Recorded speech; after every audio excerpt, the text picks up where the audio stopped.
You believe in ghosts? I do. I don't. Why not? Mm. You don't feel like anybody could be whiter than you? Wow.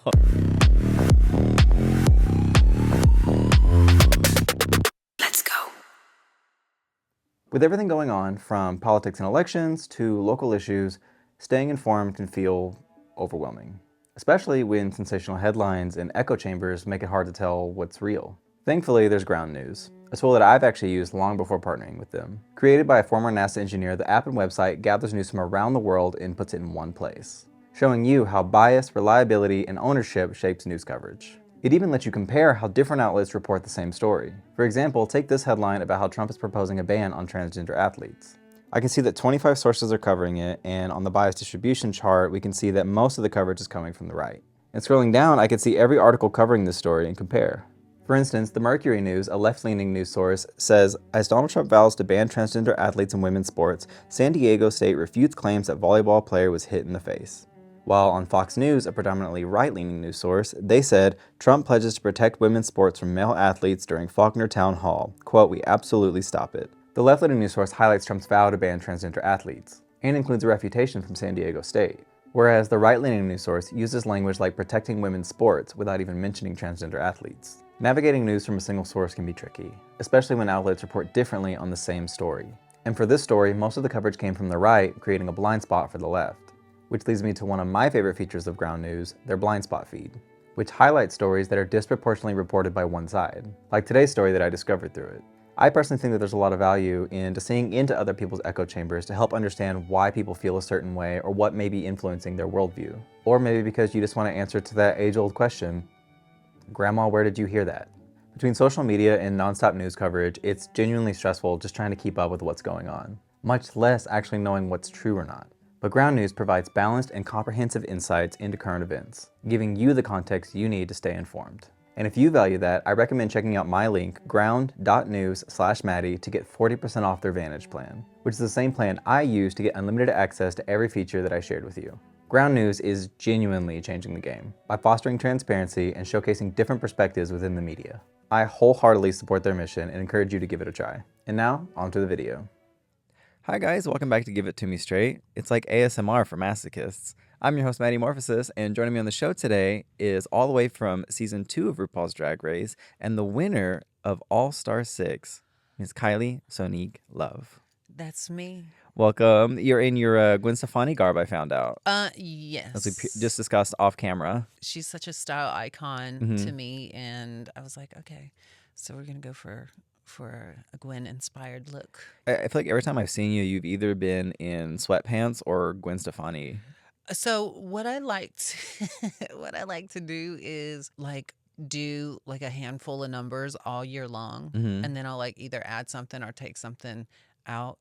And then I'll just travel around the world with that look. And then when it's time to go back again, I'll try to do something different. But there's been times where I'm like, I'll end up going to a place 2 years later, and I'm like, okay, what am I going to do? And then I'll end up bringing my go-tos. And I'm like, wait a minute, I did this last time I was here. It worked. It's back in the cycle already. Yeah, I'm like, I'm going to have to change that up. But the thing is, it doesn't matter. As long as the audience is entertained, then I'll do a number of million times. Beyonce goes on tour and sings, Dangerously in Love 100 times. Yeah, it's also easier performing for drag audiences because they're just dumb drunk people, and so you're getting naked doing backflips. They're gonna be mesmerized regardless. Exactly. You can do that in a potato sack.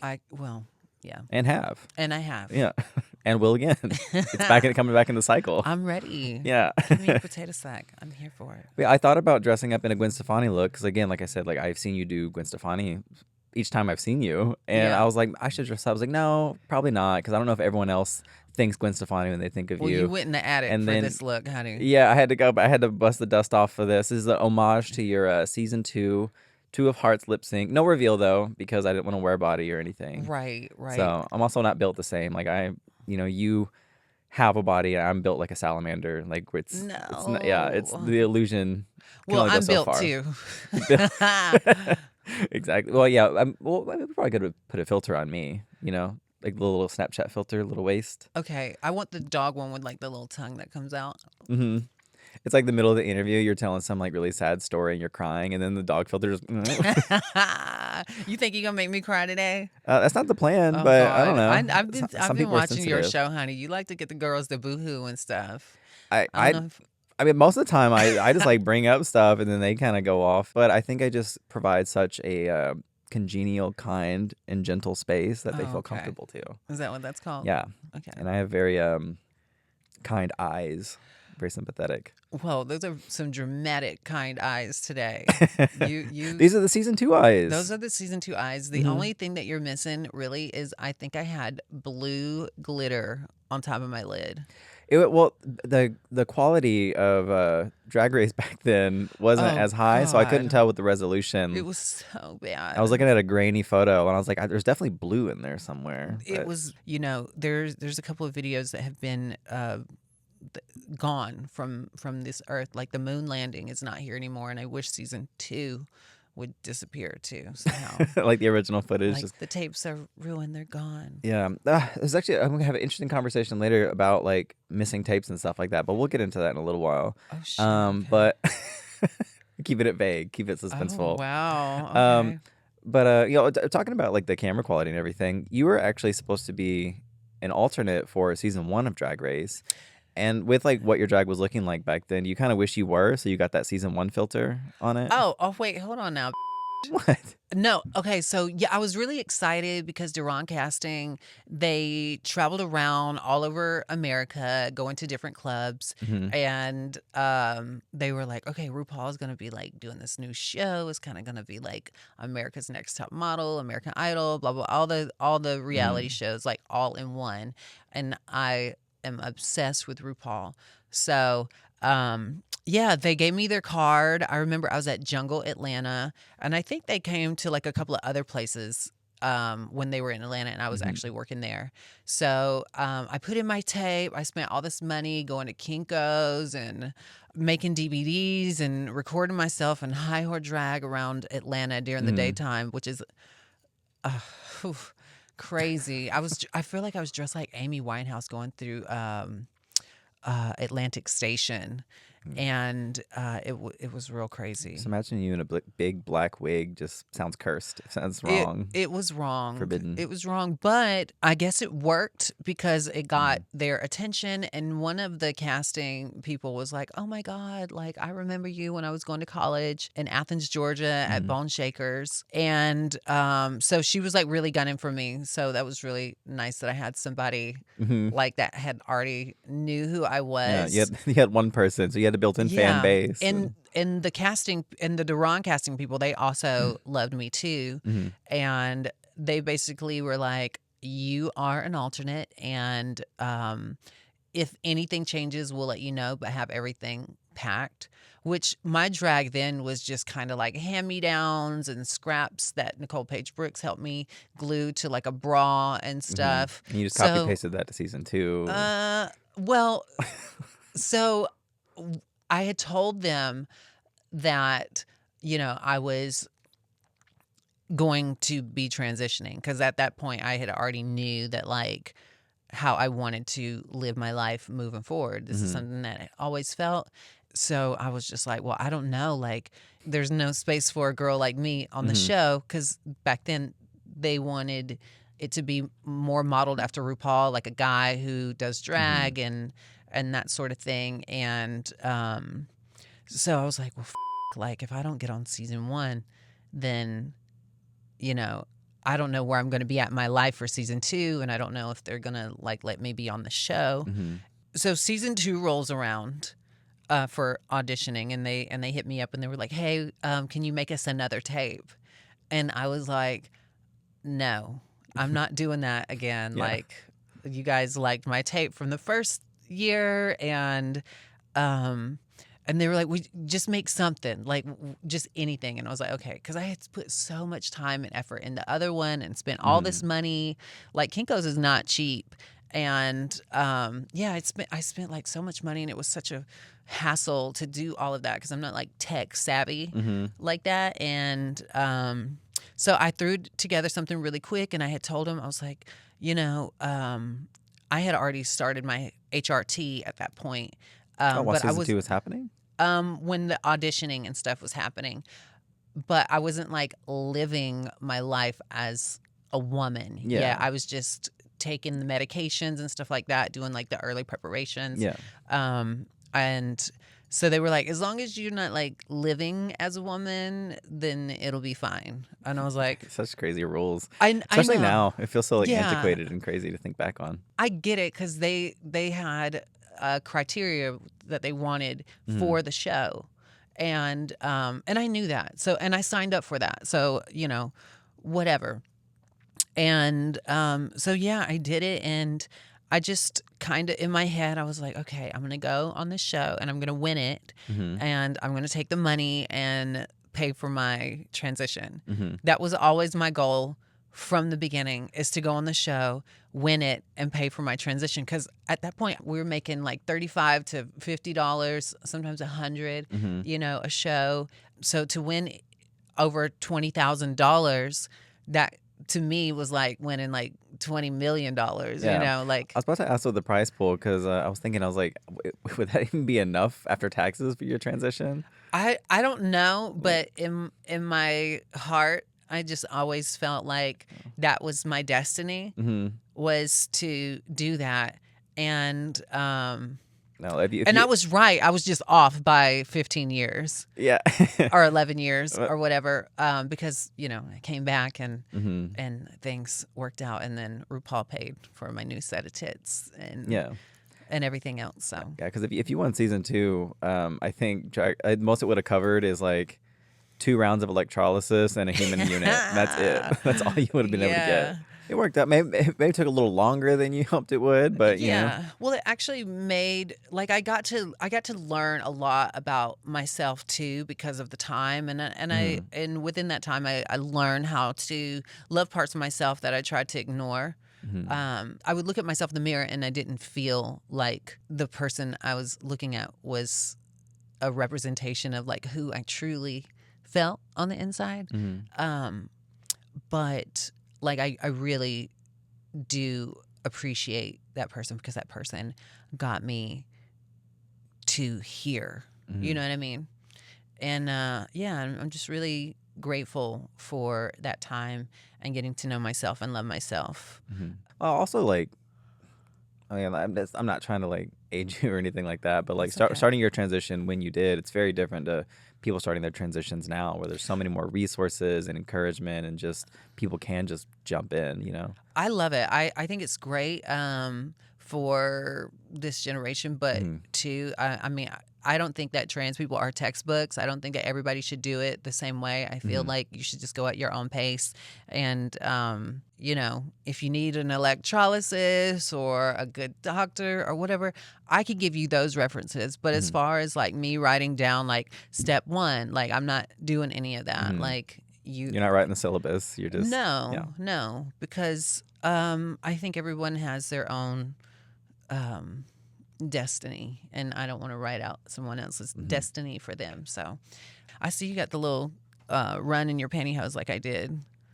Yeah, that's why I did it. Is that why you did it? Yeah. I was like, I try to pay as close attention to detail as I can. I noticed that run, so I made sure to run like a little nail up. You did really good. And you got the to the knee boot, which I absolutely hate that I wore a boot. I love a thigh high now. And like when I look back at season 2 of Drag Race and I see some of the choices that I made or whatever, I'm sure that I really loved what I was doing at that time, but like knowing who I am now, I would have wore like a thigh high boot. Yeah. I mean, not to make too many assumptions, but you definitely seem like a very different person than you were in season 2, just on all levels, you know, physical, mentally, spiritually, emotionally, you know. Like the seed is still the same, but like everything else around it, you know, it became a different tree entirely. No, 100%. And one of my hesitations of doing season 2 was I knew where I was mentally in my life, and I knew that we were filming in advance before it would show, like almost a year before. And I was like, oh my God, I'm in the most awkward stage of a transition, which is like right in the beginning, where you're kind of trying to like maybe grow your hair out and you don't have eyebrows because you're in drag. So then it's like that weird point whenever a tadpole has tiny little legs because it's not quite a frog yet. And it's just kind of like, what is that? Yeah, it's really awkward. And I knew that it was, by the time it aired, I'd probably be in a different place in my transition. And I knew as soon as I got done filming, I was gonna like just go like more full force with it. But it wasn't until like maybe 2011 that I actually started actually living as a woman. I remember I was in an airport and I was coming home from, I think, like Colorado or somewhere like that, and I was still going into the men's restroom because I was like, well, you know, I still felt like I looked like that, so I shouldn't go into like women's spaces yet. And as I was walking into the men's restroom, the guy coming out looked at me like, what is this girl coming in here? I could sense that. And when I went in there, I was like, I think that guy thought I was like a girl. Like the confusion on that man's face was so affirming for you in that moment. And then when I came out, the same thing happened. The guy coming in thought he was going into the wrong bathroom. And I was like, oh shit, they see a girl. And so now I'm going to security, and they do the body scan, and before you get in the body scan, they pick what gender they think you are. So it's like a carny, you know, picking like, what are you? So I guess they picked female, and when I get through, they're like, oh, you set the alarm or whatever off, and I look back, and it's like a little body of a person, and there's a huge red square like right where my crotch is, and I was like, oh God, this is gonna be fun. And this lady is like patting me down and everything, and she's like, she gets to like my midsection, and she's like, what is that? And I was just like, that's my and her mouth dropped. And it was just so funny because I mean, I was able to like laugh in that moment because I knew that my life is going to be different when I get on this plane. And I went to Tilly's. I was living with Morgan McMichaels at the time. I remember going to Tilly's and getting like little shorts and tank tops and stuff like that. I still didn't go like full dress and high heels during the day. I still kept it like very like tomboyish. Very demure, very mindful. Yeah, and I just kind of like took steps to it, and I didn't rush. It was a marathon, not a race. And and then within, I think, a year from then, within the next year, I had my name changed, and by 2012, I got my breast implants and my nose done. Yeah.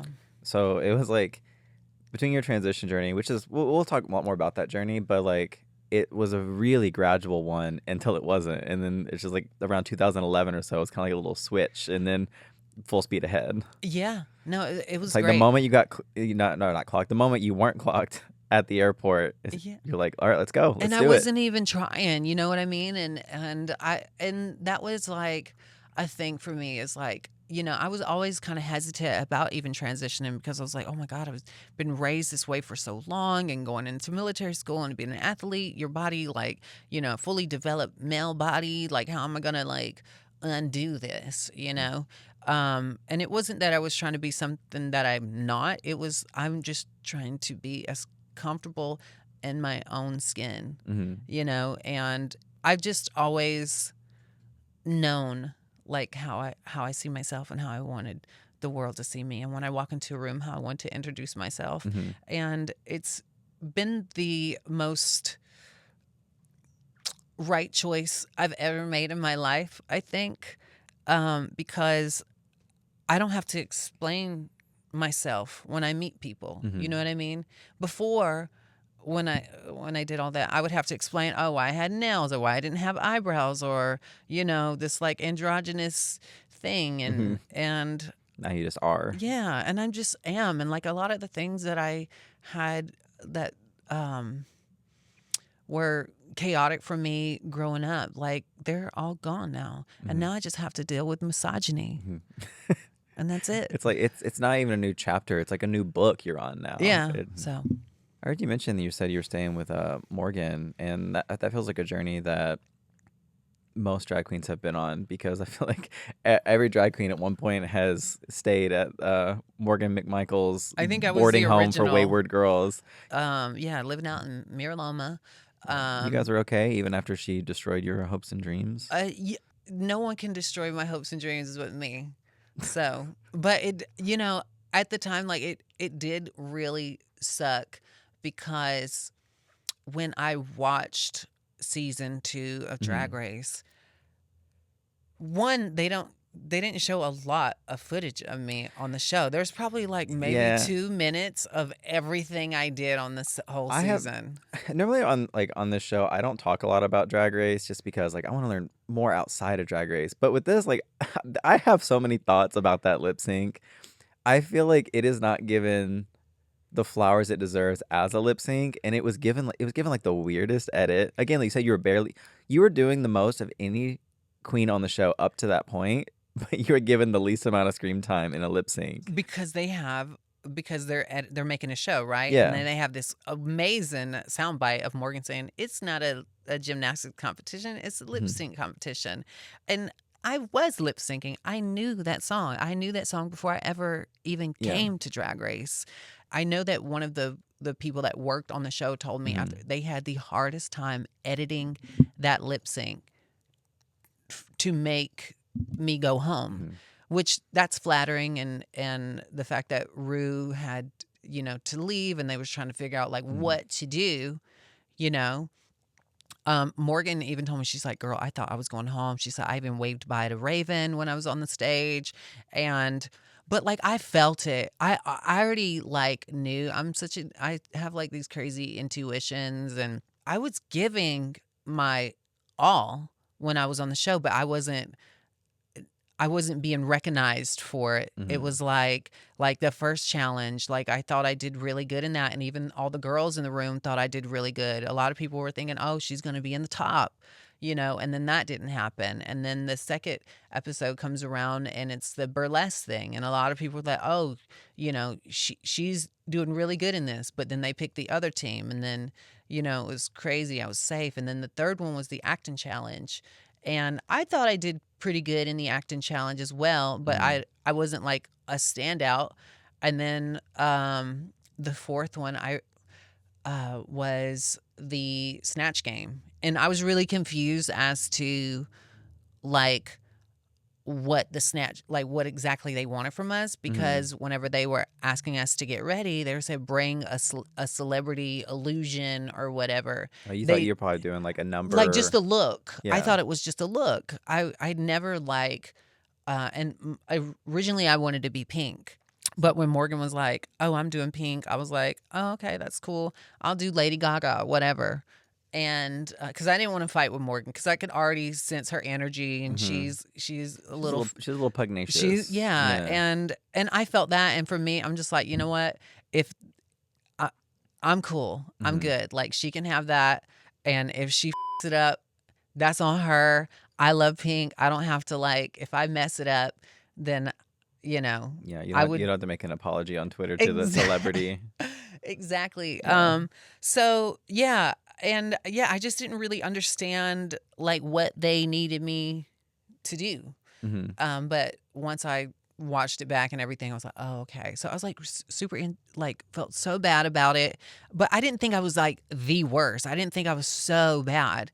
Like, I had funny moments. Obviously it didn't make the cut. And Money Honey, by the way, is a reference to one of Lady Gaga's songs, Money Honey, on her first album. And so that's good. Well, you're referencing B-side tracks. And that's why. it is like, I don't think it's a B-side track. It was on the actual album. And, they were like, oh, she's not really giving Lady Gaga. And I'm like, you need to go do your Lady Gaga homework. As we were talking about, you did Lady Gaga for Snatch Game, and you ended up going home. And then fast forward to All Stars, you win All Stars to a Lady Gaga lip sync. Did that feel like a full circle moment for you? It felt like... Did it feel like redemption? I believe, because it is television and stuff, because they give you like a whole bunch of songs that you could do. And when it was like Lady Gaga, Stupid Love, I'm like, they either are doing this to to make this like TV moment or whatever. But when I slipped, I thought I lost. I was like, oh my God, they're gonna use this and make me look bad, no matter what I do, because I was still like traumatized with like You thought they were about the to stuff pheromone that you. had before, and I was like, I'm not gonna wear a leotard or anything and come out here and dance and do flips and all that, because I already did that already, and I want to prove that like it's not a gymnastics competition, blah blah blah. You know, I was still traumatized from that because they took something that made me unique as a performer and basically had this narrative to the audience that like me doing gymnastics while I perform was not me being a good drag performer, because I'm not lip syncing, which I was. And so that like with me. So I wanted to like rewrite that whole thing and be like, I'm just gonna wear a gown and I'm gonna show that I could perform a song without having to do that.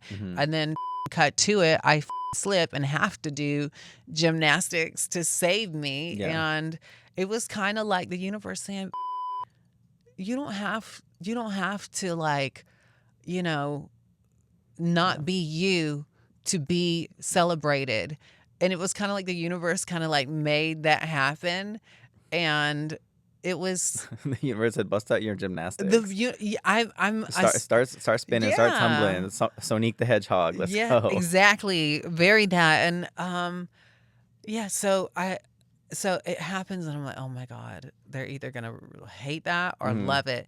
And I remember walking off the stage after doing that, and I heard Carson say, oh my God, I cannot believe she saved that. And they were all gagged whenever I heard everybody that, and I was like, but everything moved in slow motion. It all worked. It was like trippy, like Matrix kind of thing happening to me. And you like created a Cinderella story within the lip sync. Yeah. So you added a story they weren't even expecting. And I'm sure they were like, this is TV gold. They could smell the Emmy. Oh my God. And then whenever it happened, like it was crazy because obviously, yeah, everybody would like to win. But at that point I was just like, I just want to get my full RuPaul's Drag Race experience. Cause I felt like I was kind of like robbed of that on season 2. Yeah. I'm just so grateful how everything turned out, and I just went in with a completely different mindset too. Because the first time I went in with a competitive spirit, and you can't do that when you're doing TV because you can't. It doesn't matter how great you are, or even how not great you are. If they want to keep you, they're going to keep you. If they want to celebrate you, they're going to celebrate you. And if they want to pull the rug out from underneath you, they're going to do that. I'm just going to reiterate, I feel like that lip sync was not given the flowers it deserves. And I will say, though, as a caveat, Morgan was really giving it her all during that lip sync, too. She's an incredible performer. Yeah. Why do you think she doesn't perform like that anymore? I think... Old I'm age? sorry, but Morgan is flipping. one of the... To me, she's such a great entertainer. If I was to go home to anyone in season 2, it was okay that it was Morgan, because she's a fire Anyone else, you would have been performer. flipping tables, but Yeah, 100%. Yeah. Again, you were the first queen to do a reveal during a lip sync. I say reveal, not reveal. Right. RuPaul's not taking reveal. Like, she's already patented everything else in drag. She's not taking reveal. But the first one to do that, probably the first one to do a back handspring. You were doing the splits, and RuPaul was just staring at you with such a stone face. But nowadays, RuPaul loses her mind when a queen does a half split. I think at this point, it's just like, okay, whatever. You know, it's like they're thinking, okay, this will be good for TV or this won't be good for TV. They're producers at this point, you know. I think if you do something to like really stand out or really connect on like a different level with Ru, then that's great. But I think ultimately now it's just a well-oiled machine, and they just go into work and they do what they need to do, and they say what they need to say.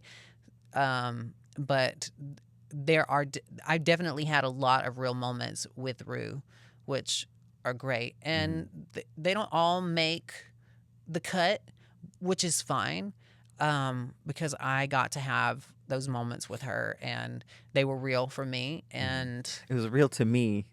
Where's that from? That's a reference. It's me, Jessica. It's me, Jessica. It's not that. No, we don't like Rob Schneider anymore. He's all problematic now. Oh, He's all God. crazy. He's like What? crazy conservative. Oh, is he crazy conservative now? He's doing pronoun jokes and stuff. Oh, but I do pronoun jokes. Yeah, but his are like the unfunny conservative ones. Oh, really? Yeah, very like my pronouns are kiss my ass type things. Oh, okay. Yeah, Well, like the unfunny ones. With your appearance on Drag Race, like during the reunion, you know, you come out as trans, and that was really impactful for representation for trans people, being the first openly trans person on the show and the first person to come out as trans in reality TV history. Did you feel the weight of that in that moment? I remember I was like scared because I had talked about actually my transition during the filming, but it never really aired. And that's actually going to be my follow-up question, like what those conversations were like that we didn't see. Yeah, no, I remember being in the confessionals or whatever and saying like how I wanted to win so I could pay for my surgeries and all of that. And I think I tore them like a new asshole when I was talking to them because I was like, you guys didn't show me at all. You guys didn't tell at all like who I was or anything like that. Like it was, you know, so I felt some type of way because I'm like, I'm going to be a part of something where I don't even see myself. So I was kind of shocked when they actually asked me about my transition during the reunion because I was like, well, they cut it out when I was trying to talk about it before.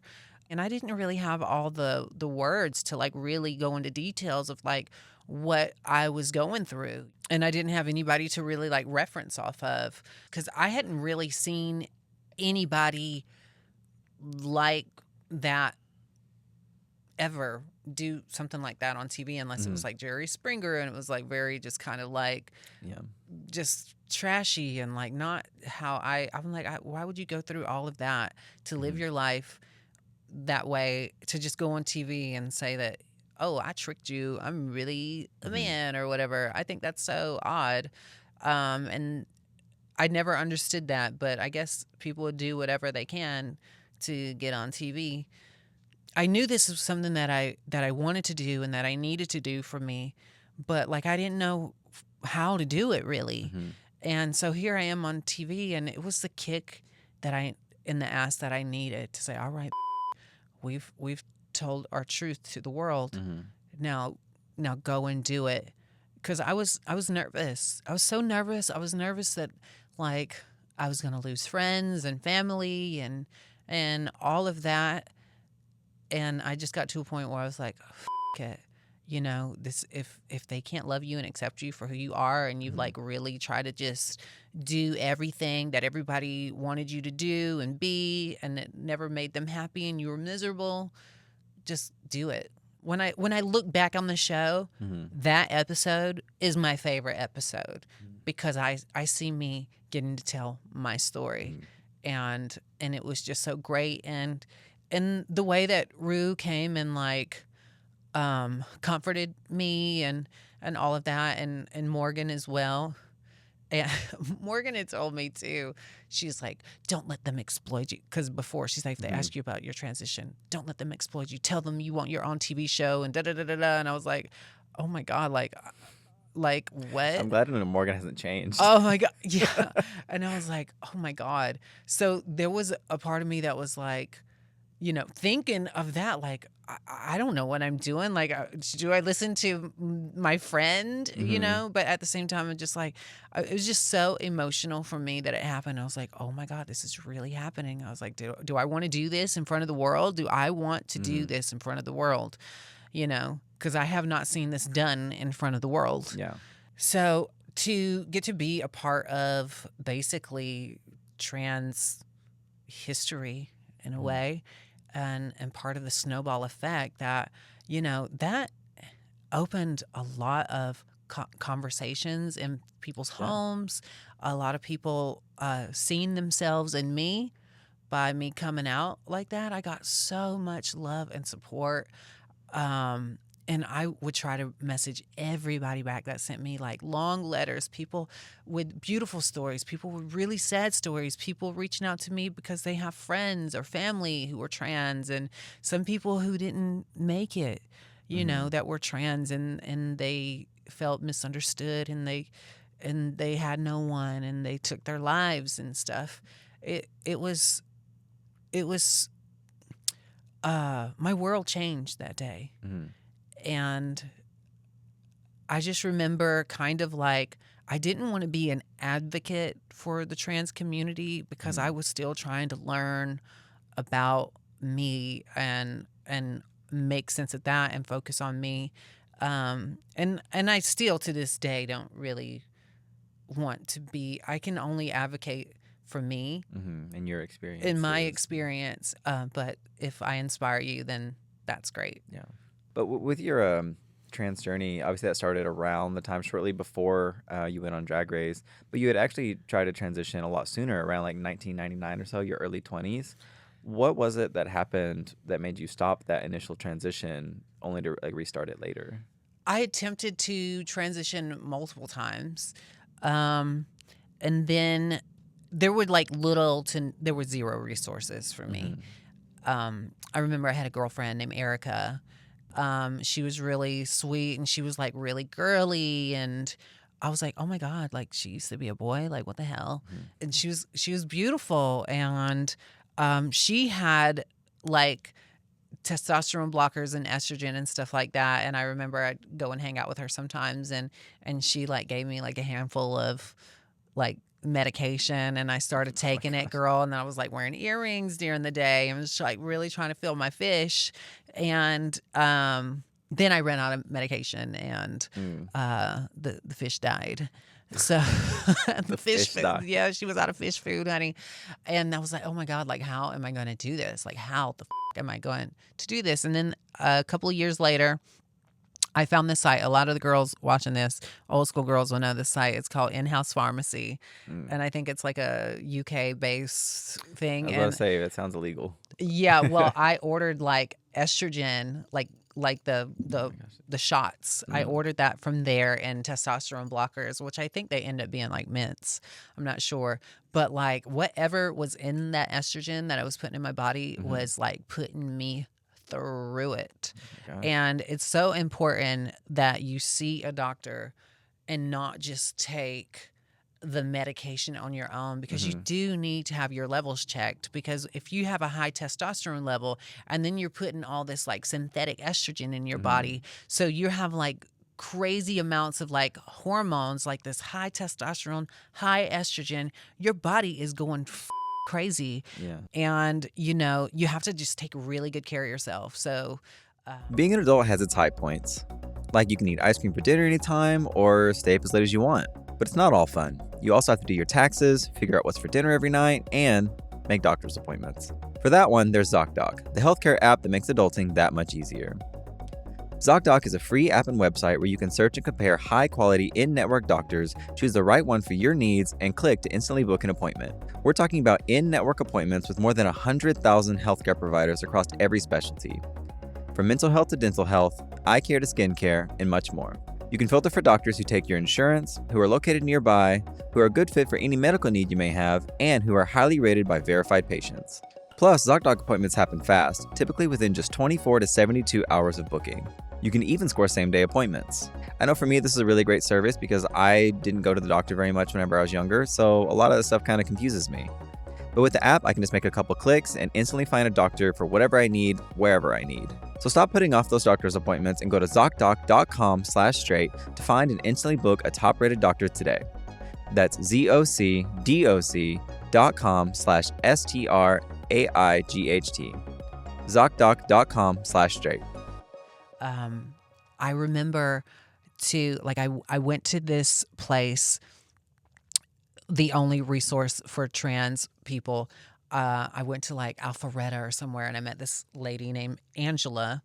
She's a trans woman, and she was like, okay, so basically what you're going to have to do is see a therapist for 2 years, and you're going to have to basically cross-dress every day for 2 years. And I was like, bitch, I'm not cross-dressing in Georgia during the day. I was like, I do drag at night. Like, that's enough for me. And I was like, well, technically I've been living as a woman for like a few years, you know, because been doing drag and stuff like that. Yeah. You're microdosing transness. I was microdosing transness. And then after 2 years of a therapist and like cross-dressing and humiliating yourself in front of the world, then they will prescribe you the medication to prove that you're not crazy. I think it's crazy to fucking try to cross-dress before you're on HRT during the day. It's just like, you know, it's just not, there's some things that are not for the daylight. Yeah. And I was like, fuck. So that's why I did the in-house pharmacy. And then that made me go fucking crazy. And I was like, I cannot do this. I got to figure out a way. You just full on that- gremlins in the house. Oh, baby. Dr. Hudson. He had a lazy... Doc Hudson? Dr. From Hudson. Cars? No. No. The Hudson He has Hornet? like one lazy eye. And I remember I never knew which eye to look at. And it was the most awkward thing ever. I was like, which one is the one that's looking at me? I don't know. So I went, I set up an appointment to just have like a physical thing, whatever. And so I was like, okay, now I'm in here. And I talked to him. I was like, hey, listen, look, I'm going to transition. I've already started taking hormones and everything like that. And I know that like, you're not supposed to prescribe hormones without these letters and da-da-da-da-da. But I was like, listen, I'm going to take this medication, whether you prescribe it to me or not. And I would rather do it under your supervision than not. So do whatever you will with that information. I'm here. I'm telling you, I want to do this the right way, and I want to be monitored.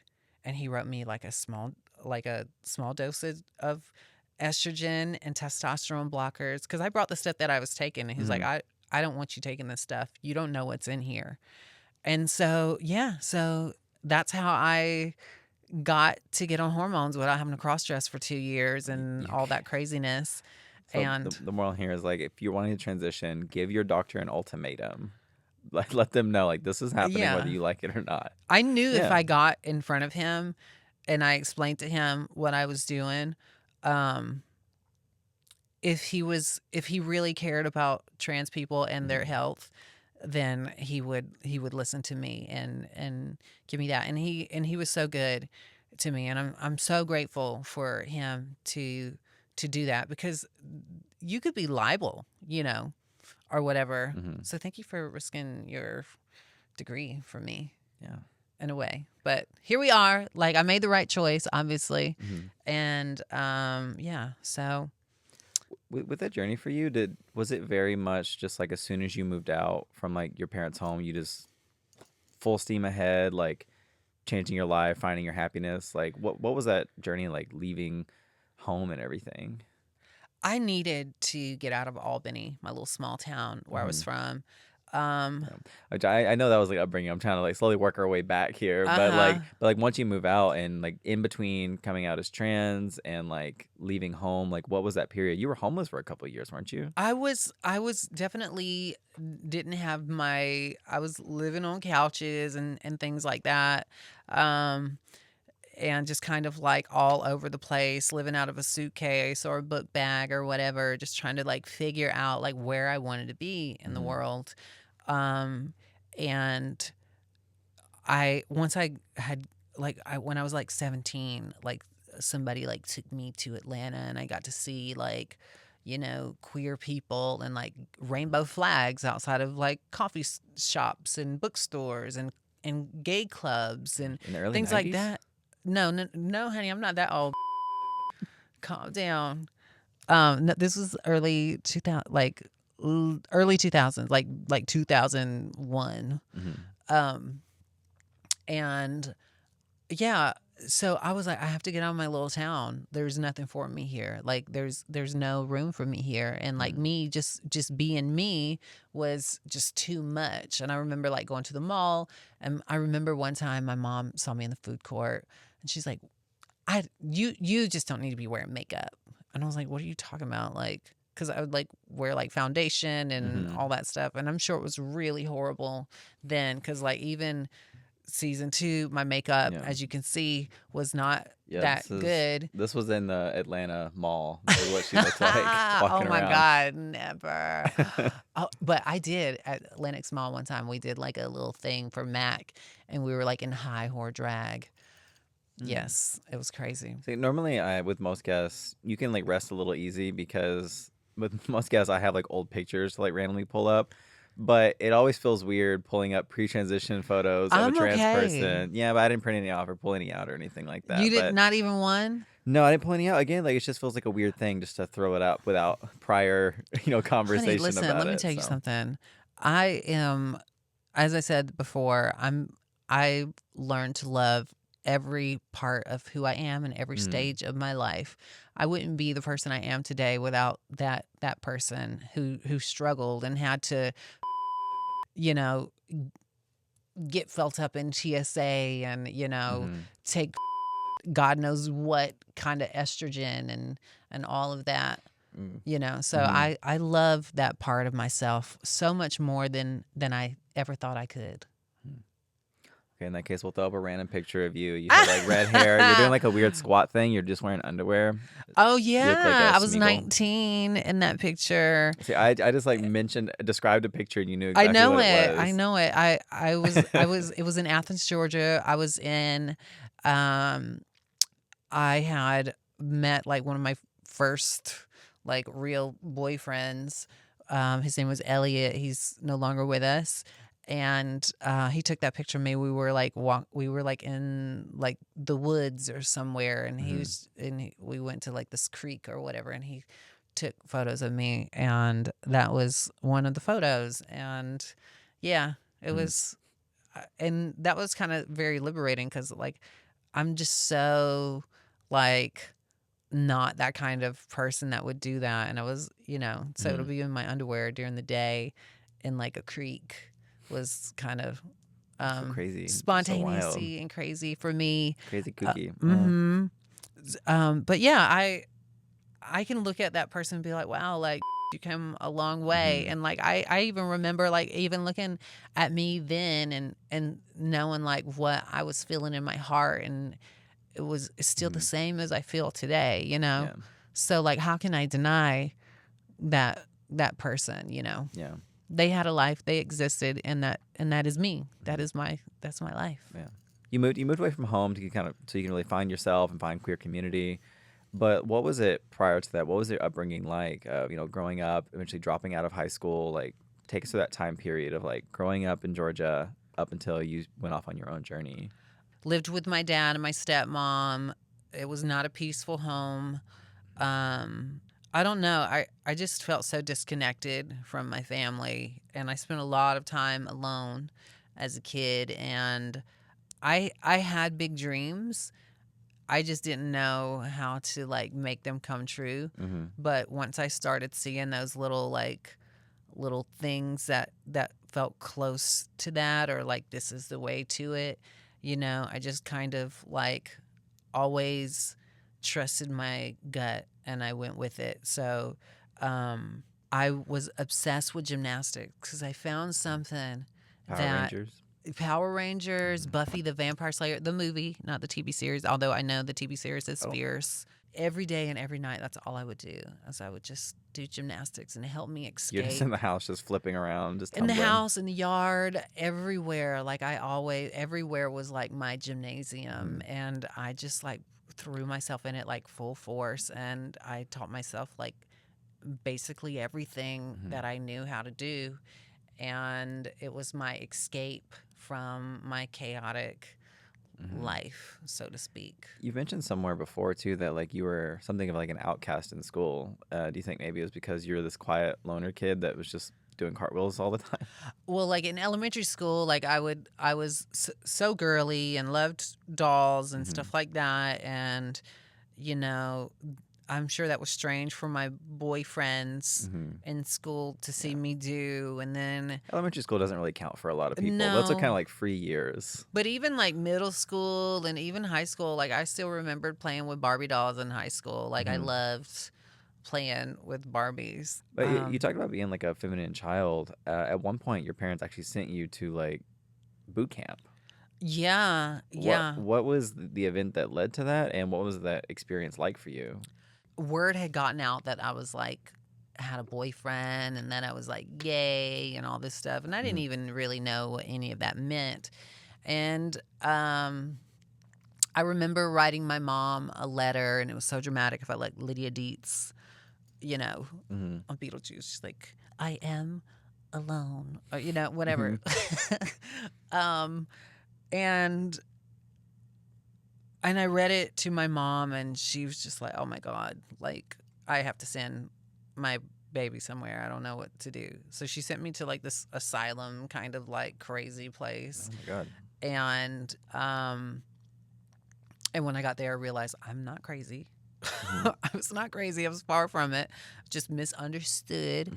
And, they don't know, the little country mamas don't know how to raise queer babies because there's not on TV. There's not like a book about it. There's no references. It's all, they still whisper the word gay, like that. And it's, and I told her, I was like, Mom, like I like boys, but I don't feel like I'm gay and all of this stuff. So then I went to that place for like a week, and then my mom had heard about this program called the Youth Challenge Academy, and it was basically it's military school, and she tried to convince me that this will be great, and within 6 months you're gonna like have your high school diploma and you can go to college and da da da da da. And I'm like, okay. And I didn't want to go. And then like I was like, fine, as long as they don't cut my hair, I'll do it. She's like, they're not gonna cut your hair. They're not gonna cut your hair. So I get off the bus, and like one of the first things they do is take clippers and go right in the middle of my head. And I was like, oh God, like this is horrible. Like I can't do this, because I had like a traumatic experience with my dad when I was like in the ninth grade. I think it was 8th grade, maybe. He took clippers to my head again when my hair was long and just like gapped it all up. And I had to go to school like that, and I was like getting laughed at and shit. So that like me up. So here I am in military school. Mom just sent me away because I'm misunderstood. She's trying to turn me into this man and all this stuff because they don't know how to deal with me. Their kid being who they are. And so yeah, I did that, and it was chaotic. I don't want to get into all the details with that. But I didn't finish the program, and I went to like You're kicked out for Griffin. fighting, right? I was fighting, cussing out the drill sergeants, a lot of crazy stuff. Like I couldn't stay in there. People were trying to like pick on me and things like that. And I will say, like, with all of that, I did learn how to defend myself, because I'm a lover, not a fighter. But I did learn that like I'm not gonna let somebody like, be like bully me. And because of that, like too, I became kind of like, when I see other people getting picked on, I will try to stand up for them, or like, when I'm out in public and like, I see like people like laughing at like maybe somebody who is visibly like trans or whatever. You put pause on. I let them know, not today.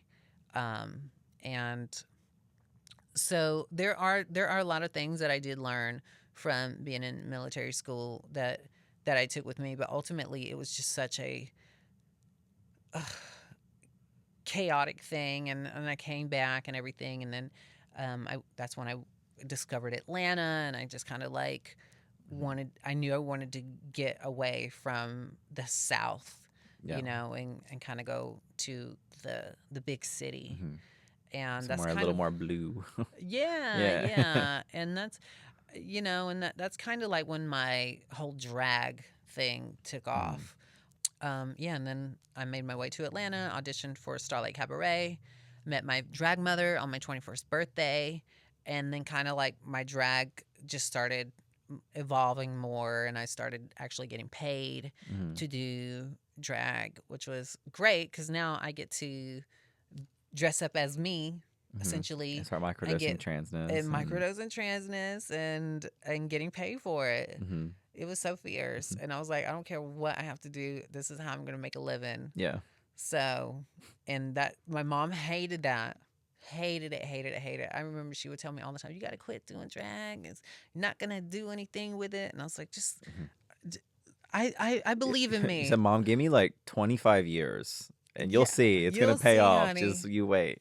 When I got cast, I will say, when I got cast on Drag Race season 2, Mom started coming around a little more and being more supportive of my drag career. So, you know, she didn't see it in the beginning, but I just always felt it in me, like drag is going to get me where I need to be. I've always felt it in my spirit, you know, and I was right. I was right. Can I ask you why do you have William Hung here? What's this got to do with me? Tell me what you done dug up. We'll get into this You in a dug minute. up some stuff, didn't you? Nothing too crazy, but we'll get into this in a minute. Oh God. But you mentioned briefly about like the tumultuous relationship you had like with your dad. Is it true that like the work you had done to your nose was more corrective than it was cosmetic because of an incident with your dad? Yeah, well, I'd say my dad and my brother, honestly, when I was like 14 years old, my dad loved to put his hands on me, in an abusive way, and my brother did too. And yeah, it was a summer, and my dad was like super abusive, and so was my brother, and they hit me in my nose in the same spot at around the same time, and it just like really as I gotten older, it just got worse and worse and worse, and it f***ed up like the cartilage and the tip of my nose, and yeah, I just never had the money or the insurance to get it corrected, and so yeah, whenever I was getting my nose done, my rhinoplasty the first time, it was to correct that, and also to feminize my nose a little more, which they never were able to like fix the deviated septum. And then when I went in again, which was like 2 years ago, I wanted them to try to fix it, and it's gotten better. It's not better. It's not like perfect. It's still like I need to go to like I want to go to like a real, like somebody who only specializes in like doing a nose doctor. Yes. Yeah. Not somebody who can do tits and I want somebody who only works at that and give me the nose that I deserve, because like it's triggering in a lot of ways to have to look at yourself and you see the damage that someone else inflicted on you that you have to wear every day. They don't know what they did to me. You know what I mean? It doesn't affect them the way that it affects me. Like when I see it in pictures or film or whatever, or just in my everyday life, I have to wear their abuse in the middle of my face. And I just want to like fix that. Luckily, I have a therapist, so I'm able to like really unpack all this stuff, and surgeons. So yeah, those things I used to carry with me a lot. The abuse, the craziness in my life. And that's basically where I got the mantra of don't let that hurt child, make your grown-up decisions. And when I discovered that, it made sense to me, and I promised myself, if I ever get an opportunity to get on Drag Race again, or any opportunity to have my voice heard around the world, to share that mantra because of how it changed my life. And I'm so grateful that I got to do it on a show like Drag Race, which is like one of the number one watch shows around the world. There are a lot of people walking around who are hurt and need to be healed. And I feel like if you have something that can help make someone's life a little bit easier and a little bit better, or make more sense, then you should give it. Yeah. Yeah. On that, now we'll do a hard, uncomfortable You transition. ain't gonna make me cry, honey. I didn't ask. I was just asking. You ain't gonna make me cry. Are you not able to? Is it Botox? Can they do that? I think so. I think you can do something with like tear ducts or something. Really? I, don't know. I it's heard like a that thing. like they can do like in your armpits to make you not yeah, sweat. yeah. So you don't sweat. Yeah, that's So a I thing wonder too. if they just do Botox in your eye duct, like the I little don't tear ducts, if like you just don't cry anymore. I don't know. I'm not a smart person. I I don't know love how it. that You know, works. I honestly think that like crying makes you look younger. Well, that's because you have trauma. Maybe. Yeah, you see someone crying, you're like, oh yeah, like childhood. Maybe that's Yeah. what it is for me. I don't know These what it is. But associations. I've noticed like sometimes like after I've had like a good cry, I'm like, wow, I kind of look young right now. I should cry more often. It's like you just get done crying. You look at me. It's like, well, what did they say? Like, there's like a conspiracy about like the adrenochrome, like kids who like cry and scream or whatever, like they extract like their blood or something, and they put it they like put it in them, and it like makes you look young or whatever. You never heard of that? No. Come on, did you guys hear that adrenochrome? Oh wow, am I living in a different? I don't An know. alternate universe. Anyway, so like I'm thinking like maybe, you know, when you're crying or you're hurt or whatever, maybe that's what it is. Maybe so. Maybe it's like, you know. I don't know. So maybe I can just thank my trauma for all this and not all the doctors. Yeah. Maybe she's born with it. Maybe it's trauma. Maybe it's trauma. Okay, well now we can address the picture here because I'm sure other people at home looking at the wide shots are probably wondering why we have a framed photo of William Hung here as well. Yeah. It's because William Hung, for those that don't know or too young to remember, was a contestant on season 3 of American Idol who got famous for singing She Bang and unfortunately did not get his little ticket to go forward. But what a lot of people don't know is that you were also an auditionee for season 3 of American Idol way before Adore and Courtney Act. You were auditioning for the show. I couldn't find any footage of you, but you did audition. Did you get in front of the judges and everything? Yeah. I did the cattle call. I'm assuming the Atlanta auditions. I did Atlanta, Georgia Dome. We stayed the night. I did the cattle call thing. I made it through to the next round, and I was like, oh my God, like what the fuck? And I was just like playing. I think I sang like Crazy in Love by Beyonce. And I was just like, you know, I just was like, you know, I just need to get through. I just need to get through. So whatever I need to do to get through, that's what I'm going to do. And I was like, you know, I was like looking around. I was like seeing everybody else. I'm like, okay, it's kind of quiet in here. Let me make some goddamn noise. So I went off. I like went crazy, and they were like, oh yeah, definitely sending you through. Because I was like, okay, they need TV. What were you doing? What does that mean, going crazy? Just like dancing and being silly. Okay. Because that's what they want on TV. And I knew that from watching the other seasons. I was like, okay, I just need to get my foot in the door. So they passed me through the next round. And then I think like a month later, I came back and we did it in front of like the executive producers and stuff like that. So then you're going through like this other wave. So I was like with like Jennifer Hudson, and yeah, she made it through. I did not. I sang Lady Marmalade. I gave Simon a lap dance, I believe. They didn't air that? They didn't air my audition whenever it actually came out. I was in like a lot of the commercials and on the website and stuff like that.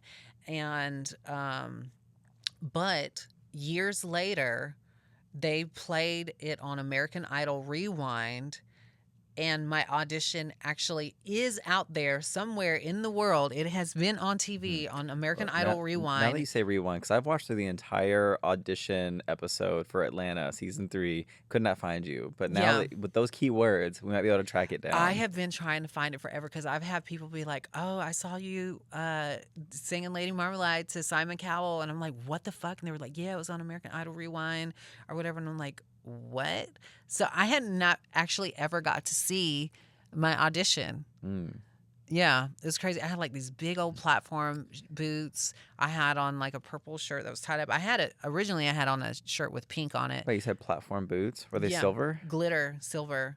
Yeah. I think I do. I think I actually have a screenshot because I remember seeing someone. Hold on. I'll show you. There's a picture of me and Jennifer Hudson. I'll show you right now. I remember seeing like there was like a little quick little a second you miss it of like someone putting on boots, and I Yep, was that's like me. in Atlanta. That's me. So okay, so I did see you, not the audition, but That's me, honey. okay, throw that up on the screen. Here we go. Me and J Hud right here. You can't see the boots, but they're there. It's me and Jennifer Hudson. She's crazy. She's fun. So yeah, I did American Idol. That was the first thing I ever auditioned for in my entire life. And yeah, it was crazy too because I told my mom like what I was doing, and she was like, baby, come home and see me. I was like living in like Athens. I was between Athens and Atlanta. I come home to visit my mom in Albany, Georgia. She has been called the entire newspaper, the news channels.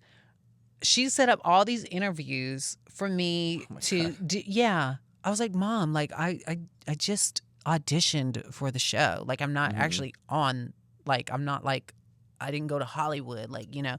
And I remember I had to go to my dad's house too, because I don't really talk to my dad, but I went to his house around that time. And you know what he said to me? He's like, I hope, he's like, how does it feel to get your 15 minutes or like, he was just like, said something like really just shitty to me. He said, oh, I guess you got your 15 minutes. I was like, what? Sounds like a lovely man. It sounds like a lovely man. I'm like, somebody sounds jealous. You know what I mean? So that's just kind of like been the energy of mine and his relationship. But yeah, I did American Idol. It's fun. I got to meet Paula Abdul, who is somebody who I've always looked up to, and yeah, and now I'm like basically kind of friends with her now. I've been to her house before. We have the same makeup artist, and That's crazy. Yeah, it's such small world. It's a small Another world. full circle. I don't think I ever told her that I did American Idol. Oh, you're just hanging out with her? She probably has no idea. No, you I were was one of just the. like, I mean, you she's know, seen so many people, but still. Yeah, exactly. And I'm just like, She might remember those boots. She might. I don't know. Just ask her. But you remember this thousands of people. Yeah. Yeah. But, and that was so many years ago. I was 19 when I did that.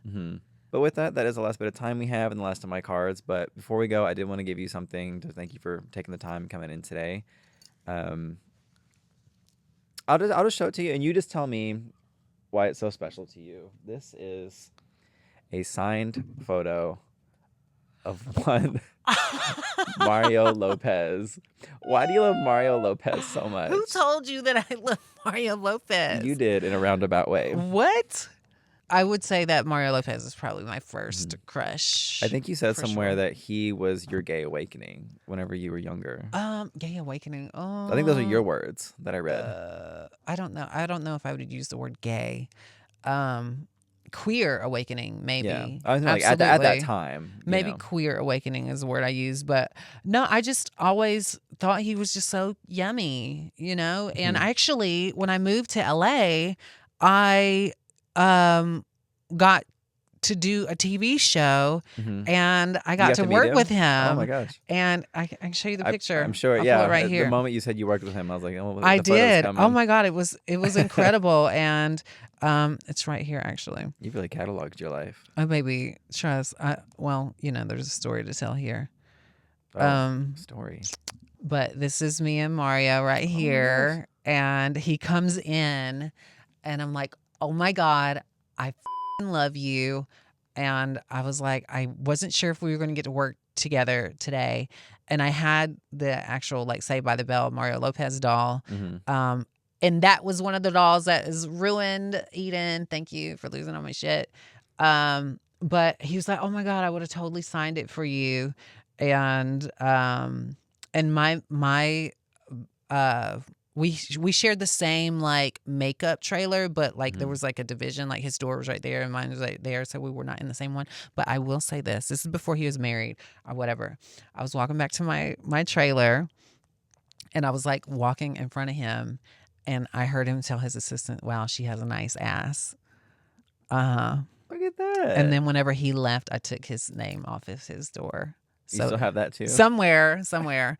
But yeah, there's me and Mario. Oh my gosh. I love it. Oh my that was God. true love. And now you got got that me signature that you didn't get to this. have back then. That is so awesome. Oh my Yeah. God. My man is here. I don't know if he's in here. Is he here? Did you see this? Isn't this my hall pass? Oh, there it is. It's my hall pass. His is like Christina Aguilera. Should I hang this up somewhere? Wherever you want. Like above your bed, like whatever you want to do. That's not above my bed. It is Hey, your that's property. not It is your business. Thank you so much. That's really cool. That's really awesome. Of course. Cool. So like, where can people find you? Obviously, you got music coming up. You got some shows. What do you have in the works? What can people expect to see from you soon? Any events, things happening? Yeah. No, I have a lot of stuff I've been working on. I've kind of been like a hermit and staying off of social media and just trying to work on some new stuff. Podcast, my very own podcast. I have a great team, and we're wanting to put together an amazing podcast. Do you have any details about that you want to talk about now, or is it a little too in its infancy? Yeah, it's kind of. It'll be soon. Like it'll, we're just working everything out right now, and just working on more music and perfecting my one woman show. I'm actually going to be in New York this weekend. This is probably going to air after, but to do my one woman show. And just kind of going to workshop that a little more and take that around. Is it just world. Is it just like Backhand Springs, or are you doing like other stuff too? No. It's more like storytelling, music, kind of. That's what we're going to do.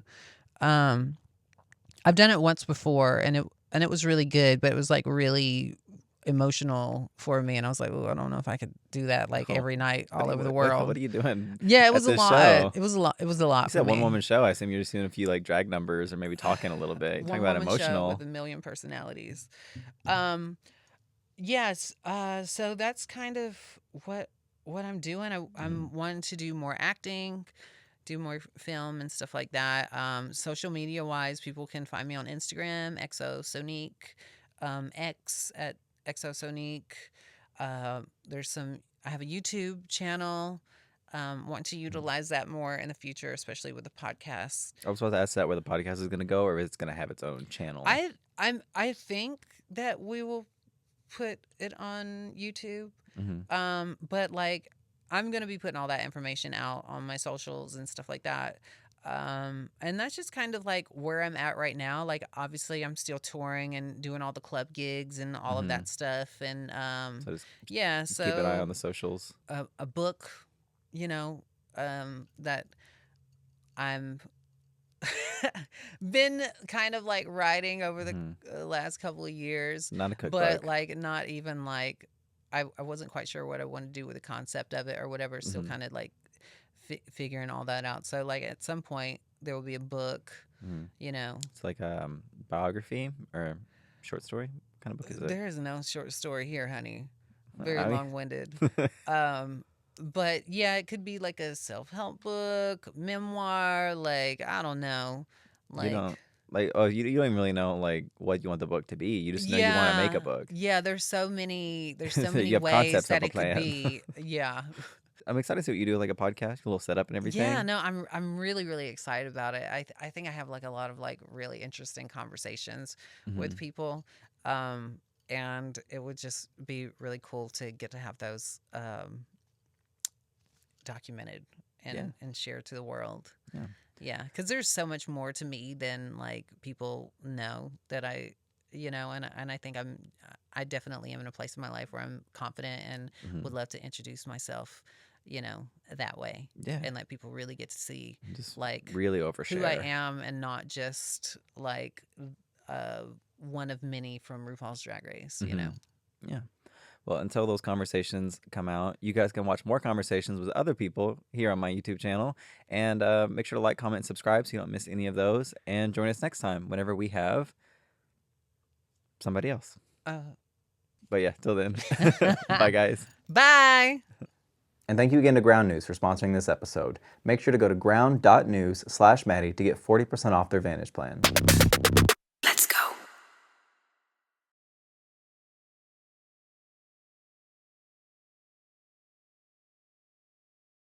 There's nothing more cunt than pissing in a cup on the 5.